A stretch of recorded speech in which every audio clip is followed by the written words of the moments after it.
Lord, I ask that you would send a word among your people this morning, that you would inspire our hearts and minds, that you would carry us by reflection upon your word into action.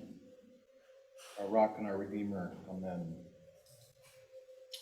So there's this very popular Christmas song that I believe the Ardsley choir is planning to sing at our candlelight service next week, 5 p.m. again. And it's called Mary, Did You Know? Which I'm sure we're all familiar with. You can't hardly drive around in the car with the radio on and not come across Mary, Did You Know?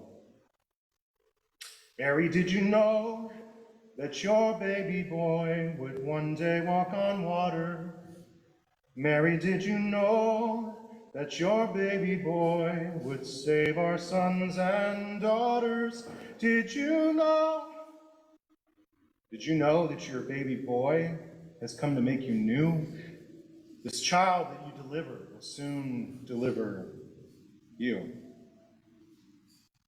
Of course, there's lots of people who really love that song, myself included. It's pretty good, I like to think. And there's one modern rendition in particular by the a cappella group Pentatonics, which seems particularly popular. If you go on their YouTube page, they've racked up over 300 million views of this song. And the thing, though, is having grown up with this piece of music, I hadn't realized that its lyrics weren't written until very recently. Does anyone know when this song was written? 85?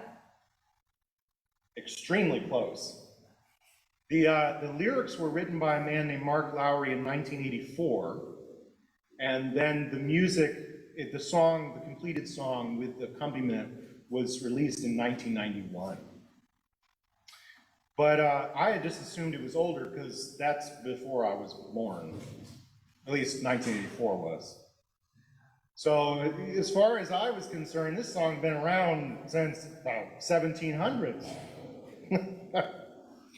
But what's interesting to me, there's something that's been cropping up the last couple of years. There's been some folks who have a little bit of discontentment with this song.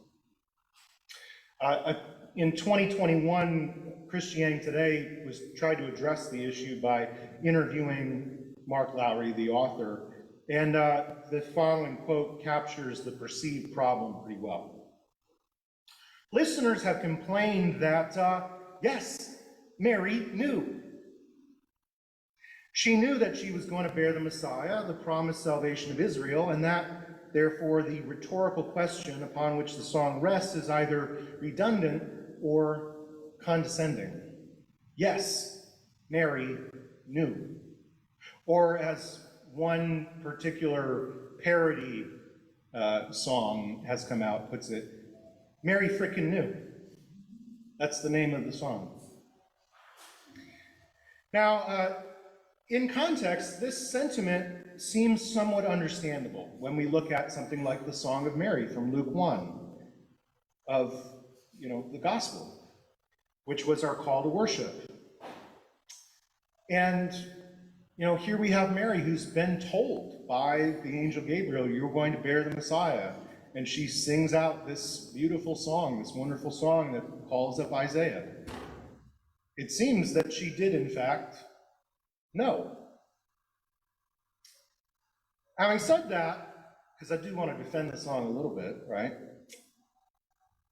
The part of the complexity of the scriptures, which we've covered a couple times over the last few weeks, is they're not all the same. And this is one of those areas where this presentation of prophetic knowledge and response given to Mary, Luke is the only gospel in which this happens. And so let's take a look at that real quick. As I mentioned last week, the Gospel of Mark does not include any account of the birth of Jesus. Instead, it begins rather abruptly with the story of his baptism as an adult. That's where Mark's Gospel starts. Now, in the Gospel of Matthew, chapter 1, after listing that exhaustive genealogy, an angel appears. It doesn't give a name of the angel. So maybe it was Gabriel, maybe it was some other angel. But in Matthew, an angelic figure appears not to Mary, but to Joseph in verses 20 and 21. And this angel says, "Joseph, son of David, do not be afraid to take Mary as your wife, for the child conceived in her is from the Holy Spirit. She will bear a son, and you are to name him Jesus, for he will save his people from sins." And in Matthew, there aren't really any other details provided other than to say, when Joseph awoke from sleep, he did as the angel of the Lord commanded him, took her as his wife, but had no marital relations with her until she had borne a son. And he named him Jesus. And that's kind of it. Other than, there's no shepherds that show up in Matthew. The only thing that happens is 3 wise men who are kings from other lands show up. And that, in some ways, is what gets the drama of the gospel going. Because when foreign dignitaries show up and start going to just a random kind of inn and start worshiping someone as king of the Jews, well, it's going to tick off the person who's currently in charge, which in this case was Herod. And that's sort of what gets the whole drama of Matthew's gospel rolling. Now, in the Gospel of John, we begin not with a manger scene, but with a statement about Christ's existence as the Word since the beginning of all time. It's this huge existential, theological statement. In the beginning was the Word was with God, and the Word was God. He was in the beginning with God. All things came into being through him, and without him not one thing came into being. What has come into being in him was life, and the life was the light of all people. No manger. And from there, John jumps straight ahead to the testimony of John the Baptist and the baptism of Jesus, just as Mark does. It is only in Luke's gospel that we are provided with an extended narrative, not only about the birth of Christ, but the events immediately preceding it. Luke is the only place where we get this canticle song of Mary. Now, according to, so I'm going to give you a quick rundown of what that context is, because I think it's kind of important. And I don't think we're going to come back to it before the year's out. So if you get a chance this week, I would encourage you to just go read Luke chapter 1, if you get a chance. But here's the highlights of the context that leads up to Mary's song. According to Luke, the angel Gabriel first appeared to a holy man named Zechariah, and that happens in verses 11 through 20. And this angel said to him, "Do not be afraid, Zechariah, for your prayer has been heard. Your wife Elizabeth, who was barren, your wife Elizabeth will bear you a son, and you will name him John. You will have joy and gladness, and many will rejoice at his birth, for he will be great in the sight of the Lord." And here's an important little bit. "Even before his birth, he will be filled with the Holy Spirit. He will turn many of the people of Israel to the Lord their God." Now, this was, of course, the announcement of the birth of John the Baptist. Again, unique among the Gospels. Nowhere else do we have a story about where John the Baptist came from. And in Luke's account, he's a relative of Jesus. They're cousins of some sort. But Zechariah didn't trust this angel. He asked a couple of questions that betrayed a bit of skepticism, and as a result of his not just faithfully receiving the word from the angel, he was cursed with muteness. He wasn't allowed to speak until his son had indeed been born. Now, 6 months later, 6 months into Elizabeth's pregnancy, Gabriel goes ahead and appears to Mary and tells her, "You will conceive in your womb and bear a son, and you will name him Jesus. He will be great and will be called the Son of the Most High, and the Lord God will give to him the throne of his ancestor, David, King David. The child to be born will be holy. He will be called Son of God." Now, in contrast to Zechariah, Mary accepted this prophecy rather faithfully, aside from one question. And she moves on and goes and visits Elizabeth, her relative and the wife of Zechariah, who's now unable to speak. And Elizabeth said to Mary, in verses 44 and 45, I think these are very important to the story, and these immediately precede the Song of Mary. Elizabeth says to Mary, "As soon as I heard the sound of your greeting, the child in my womb leapt for joy." Remember that little bit I called attention to before? Even before John's birth, he will be filled with the Holy Spirit. Well, there he is in Elizabeth's womb, leaping for joy. Hasn't even been born yet. He recognizes the Messiah. But Elizabeth continues on, and she gives this blessing. "Blessed is she who believed that there would be a fulfillment of what was spoken to her by the Lord." This is what immediately precedes Mary's song of praise. I recount this for you because it's striking to me in the context of my inquiry, this question about did or did Mary know, how little is actually suggested that Zechariah or Elizabeth or Mary actually knew about anything. Zechariah doubts the word of the angel and is cursed. Mary questions Gabriel, "How can this be since I am a virgin?" And Elizabeth caps it all off with her final prophetic words of wisdom. "Blessed is she who believed," not knew, but believed that there would be fulfillment of what was spoken. What was it that had previously been spoken? Well, it's twofold. It's the prophecy that Gabriel had given to Mary in the first place, "You will conceive and bear a son."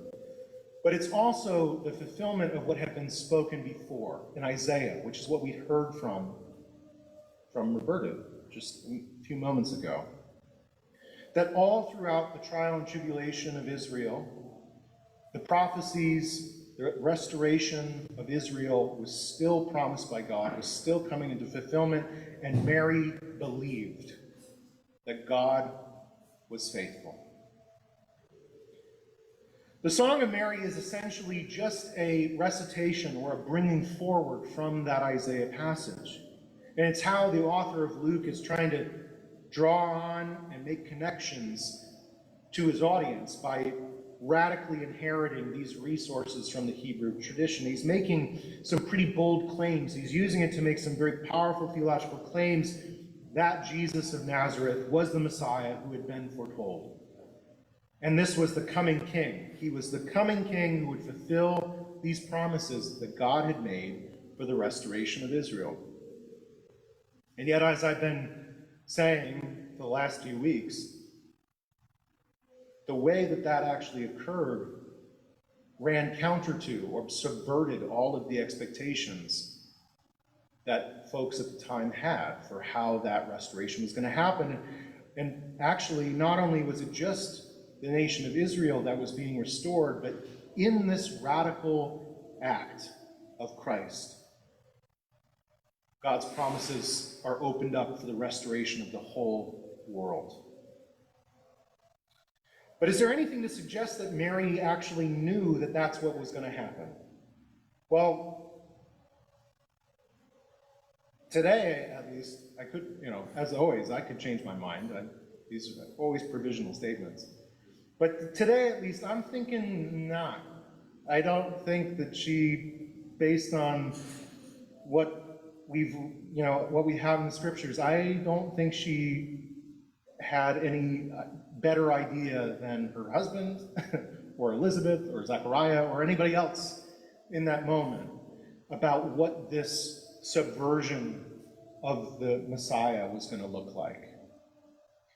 And I say that because of these predominant themes that are contextualizing Mary's song. They're ones not of knowledge. They're instead ones of faithfulness, faithful belief in the face of skepticism, in the face of a fundamental inability to understand. There isn't understanding in knowledge. There's confusion and doubt, and yet Mary is someone who chooses to believe anyway. How does one understand a miracle, after all?